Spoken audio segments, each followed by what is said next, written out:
Okay guys, hari ni aku ada sebuah motor yang aku nak perkenalkan, SYM ADX TG 400.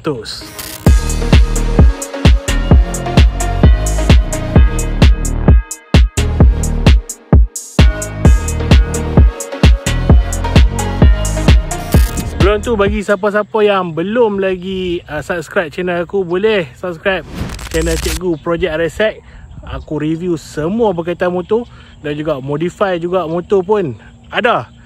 Jangan lupa subscribe. Okay guys, ini adalah SYM ataupun lebih dikenali sebagai Sanyang motor daripada Taiwan. Kita dengar, mungkin kita kenal Safi yang menunggang. Motor ni adalah motor yang agak baru keluaran daripada SYM. Nama dia ADX TG 400. Harga dia RM29,888. Enjin motor ni bersesaran 399cc dan dia datang dengan power 34.5 horsepower pada 7000 rpm. Torque dia 37 Nm of torque dengan teknologi Hyper VVS. Apa tu Hyper VVS? Ni teknologi daripada SYM yang mana dia ada variable valve yang automatic. Waktu slow dia akan pakai cam profile low dan waktu laju dia akan guna cam profile high. So maknanya boleh laju dan boleh slow dengan smooth. Yang paling menarik pada teknologi enjin motor ni, dia ada dua counter balancer. Untuk apa? Untuk reduce kita punya vibration waktu kita ride. Maknanya bila kita bawa laju, motor ni takkan gegar. Aku dah try bawa, memang tak kebas tangan. Final drive motor ni dia pakai chain, dia tak pakai CVT. Cuma gearbox dia pakai CVT. Sangat sesuai untuk kategori adventure.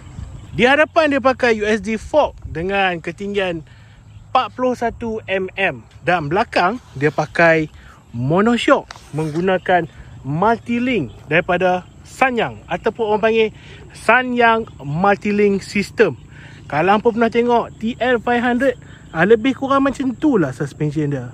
Yang penting dia pakai monoshock. Untuk teknologi penunggangan, dia pakai traction control dengan brake ABS depan dan belakang. Dia pakai modul daripada Bosch. Canggih. Yang paling penting bila kita off-road, sistem TCS dengan ABS ni kita boleh off. Barulah tak kacau kan bila kita nak beram. Berat motor ni 213kg dan juga ketinggian seat dia adalah 790mm. Okey bang, macam mana dengan dia punya storage? Okey, storage dia dalam ada 32 liter. Kita boleh simpan full face helmet dekat dalam dengan barang sikit-sikit. Yang paling penting, seat dia buka macam Lamborghini. Untuk tangki minyak, kita hanya tekan button ni dan dia boleh buka. Tangki dia 13 liter. Boleh jalan dalam secara atas kertas 300 ke 400 km. Motor ni juga dia main standard dengan handguard dan juga bash plate dekat bahagian bawah. Okey, selain pada tu dia ada juga USB charger di bahagian sini dan skrin dia adalah skrin jenis TFT LCD. So pada orang yang tak suka benda yang complicated, skrin ni adalah yang terbaik. Sebab apa? Waktu panas memang nampak terang dan kita boleh akses battery volt, jam dan juga trip, oil, minyak hitam, berapa lama dah banyak dah jalan. Boleh off TCS dan juga lain-lain ABS. Okay, so apa yang aku suka pasal motor ni, dia boleh berdiri di atas motor. Okay, waktu kita ride secara adventure, kita boleh berdiri dekat sini.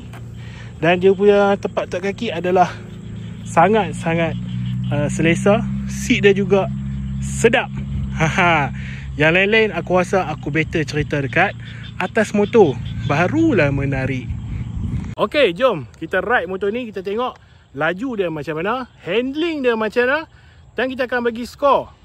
Seronok ke tak motor ni? Dan motor ni sebenarnya untuk siapa dalam lautan pilihan motor yang dah pelbagai dekat dalam Malaysia ni, SYM ni untuk siapa sebenarnya? Jom kita ride. Apa yang menyeronokkan pasal motor ni? Of course lah, dia punya torque. Nampak nak memotong sangat-sangat lah confident bang. Walaupun kita duduk santai macam di atas sofa, tetapi handling motor ni memang mantap. Ok, first thing first, kita nak sentuh pasal enjin lah. 399cc dengan Hyper VVS. Handling melekat atas jalan dengan tayar Maxxis all terrain. Rim depan 15 inci, belakang 14 inci. Ok, so enjin dia ni menarik. Dia single overhead cam, tapi dia ada Hyper VVS.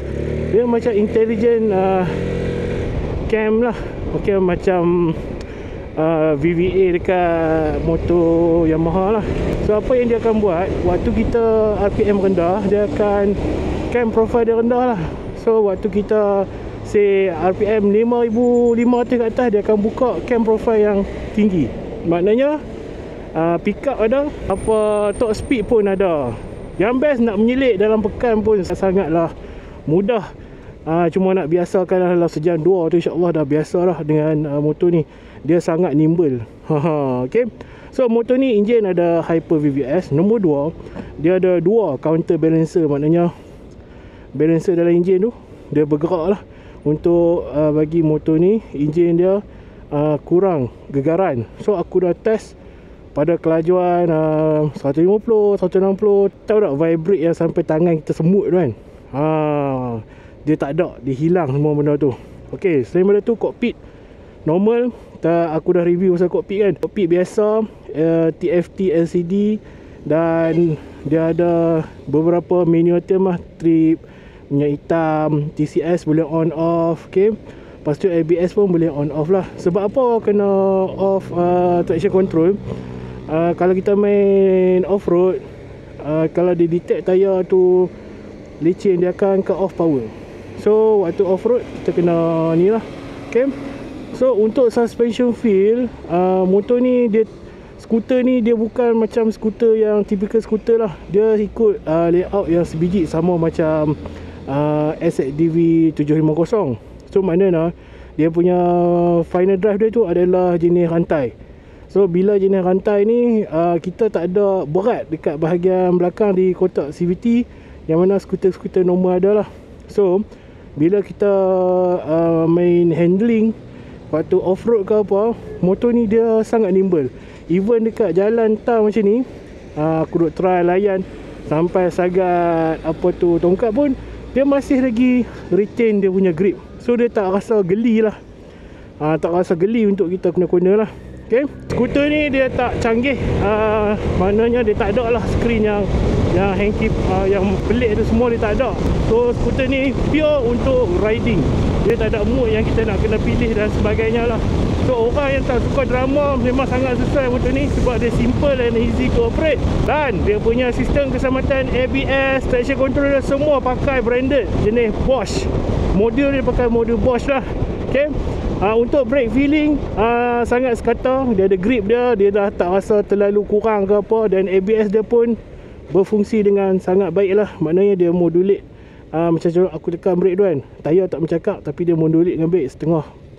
Brake bila dia modulate, dia terlalu menekan kan, sampai kita rasa tak selesa lah. Brake depan pun sangat sedap. Dan kat sini kita tengok, kita boleh adjust lah dia punya distance.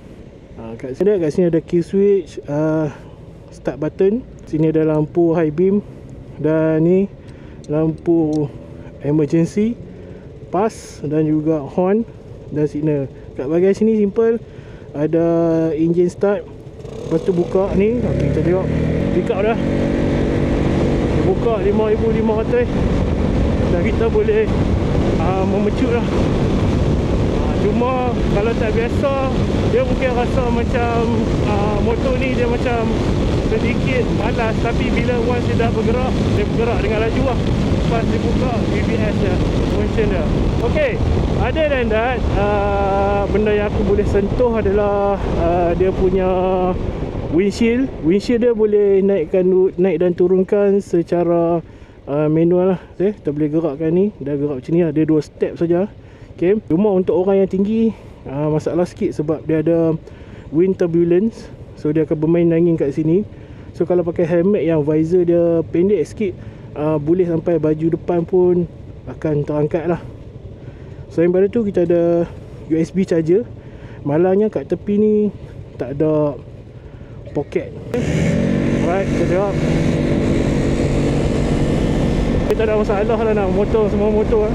Tapi jangan expect dia terlalu dengan torque yang tinggi lah. Cuma nak menyelit tu okey. So dalam situasi bekan tu, cuma dia lebar sikit lah daripada kapcai kan. So kita terpaksa ni lah sikit, compromise sikit lah part tu. Macam ni kan, kita tak boleh lah mencelit macam kapcai yang biasa. Tapi masih selesa lah untuk tunggangan dekat dalam bandar.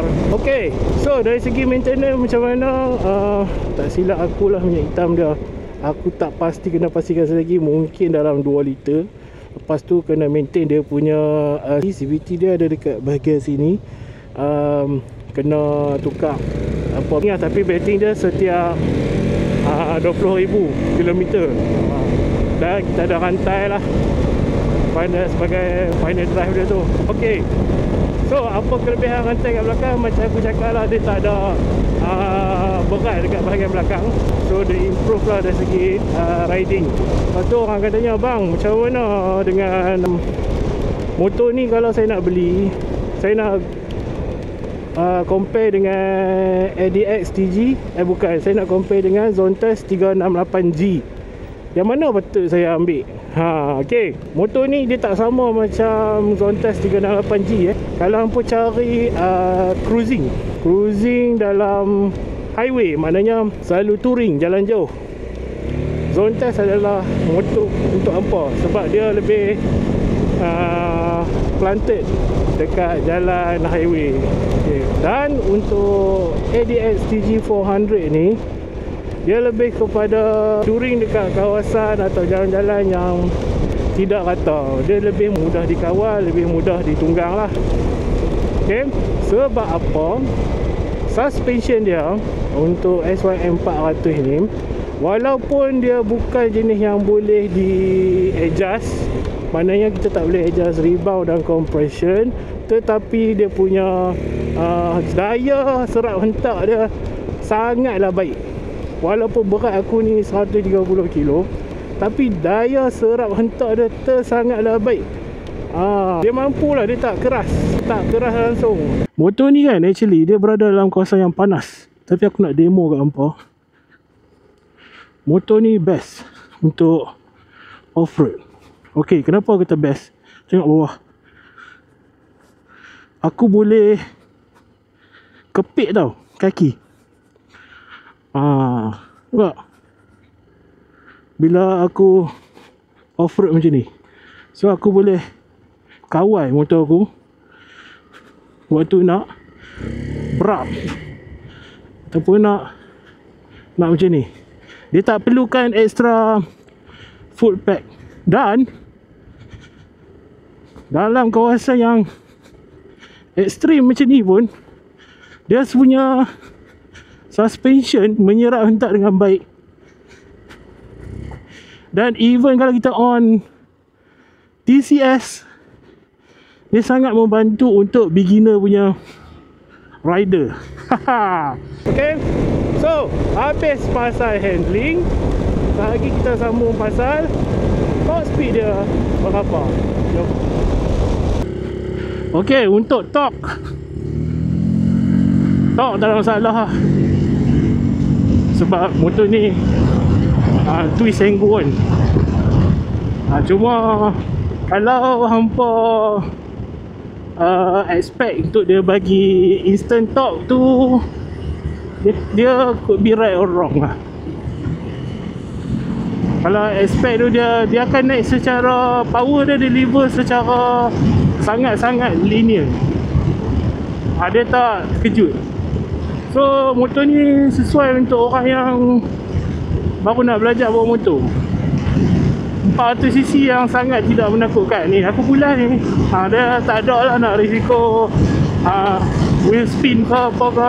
Okay, ni aku cakap ni, kita langgar apa pun bonggol pun dia tak kerah. So selamat lah. Okay, so kita demo kat sini. Contohnya kita nak memotong kereta ni kan, kita motong dan kita corner, sangat selesa.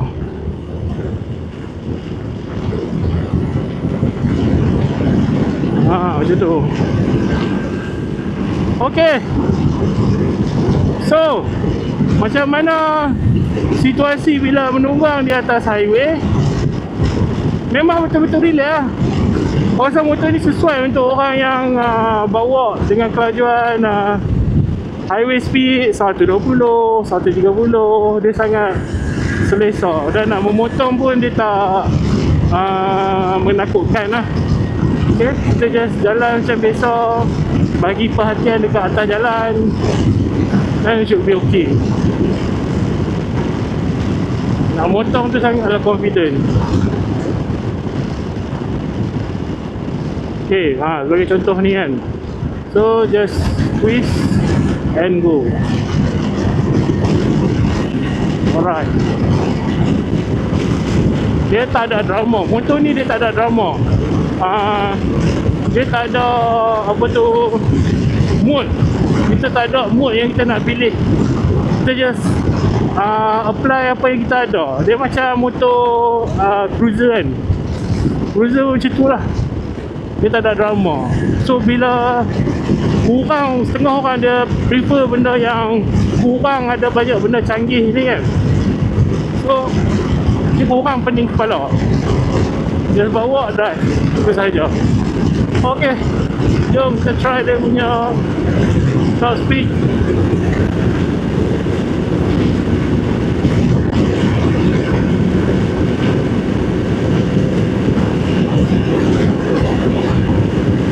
Lima 3 4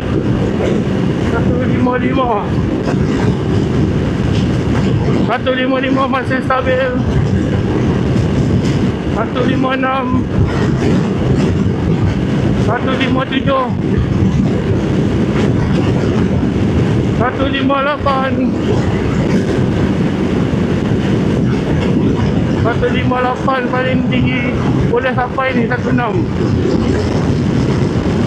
Okey, setakat tu je yang aku bawa ni. Kita better bawa balik pada kelajuan menunggang yang biasa. Okey, 1.3 boleh bawa, dan Hyper BBS tu sangat-sangatlah membantu. Sangat menyeronokkan. Ada yang tak tahu, aku masukkan sikit info lah. Sanyang Motor ataupun SYM ni dia dah lama bertapak dalam bidang teknologi pemotoran ni. Dia start seawal tahun 1950-an. Company ni company daripada Taiwan lah, sama dengan Imco. Yang menariknya Sanyang Motor ni, dia start dengan pasang barang-barang ataupun buat spare part untuk kereta Honda, tak silap aku. Dan lepas tu dia pasang kereta Honda. Sampailah satu tahap dia buat motor yang sama macam Honda. Lepas tu Honda pun kata, oh tak boleh lah, dah tak boleh jadi aku punya partner. Kat belakang tu ada Forza 350 yang cuba ikut kita, tapi dia tak boleh nak ikut lah. Wah, kena tinggal. So, apa yang aku rasa pasal motor ni, dia grow on me. Itu yang aku nak cakap. Maksud aku, bila aku ride motor ni, makin lama aku ride, aku rasa makin suka. Dia bukanlah motor yang kata untuk orang yang gilakan torque ataupun nak gilakan kelajuan. Laju dia ada, torque dia ada, tapi tak lebih daripada orang lain. Tetapi dia ada keseronokan menunggang. Motor ni dia sangat nimble. Nak menunggang dalam situasi jam tak ada masalah. kita boleh mencelah dengan sangat confident. Yang paling best talaan suspension dia tu membuatkan kita rasa confident bila kita ambil corner. Dan aku terkejut juga, tayar Maxxis All Terrain dia ni pun walaupun lalu dekat line putih, dia melekat dengan baik. Tapi kalau hang gilakan teknologi, nak skuter yang ada banyak teknologi, motor ni bukan untuk hang. Yang pasti motor ni adalah untuk orang yang mencari keseronokan menunggang dan dia tak mau pening kepala dan dia tak nak motor yang banyak drama. Ataupun yang rider-rider dekat Sabah atau Sarawak yang banyak jalan berlubang-lubang, motor ni memang sangat sesuai lah. Tambah-tambah kalau kita overlander. So kalau nak beli ataupun tanya aku recommend ataupun tak, motor ni aku kata bergantung pada what kind of rider you are. So kalau kita ni jenis rider yang bawa motor dan tak pedulikan teknologi, nak tak mau drama dan keseronokan, ini adalah motor anda, untuk anda. Tapi kalau cari teknologi, cari macam-macam jajan, kena cari motor lain. So pick your bullet, mana yang satu pilih. So jangan lupa follow, like dan share Cikgu Projek RSX. Nanti kita akan ada banyak lagi video berkaitan dengan review motor. Bye bye.